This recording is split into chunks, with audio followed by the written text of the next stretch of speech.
IFM News. IFM News. IFM News. Lokal. Ti Mariano Marcos State University ket agserbiya pakaangayan iti Armed Forces of the Philippines US Balikatan Exercises 4126. Casualty Care and Evacuation through Military-Civilian Partnership.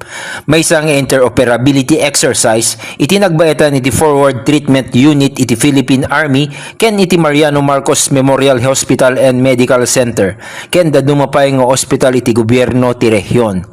Dagiti drills ti mang-validate iti interoperability dagiti civilian ken military medical treatment facilities. Itampok na pa iti combat life support training para kadagiti kadete ti ROTC iti universidad. Amang ipaay kadagiti hands-on learning opportunities kadagiti kangrunaan na life-saving interventions, casualty handling, ken emergency response procedures.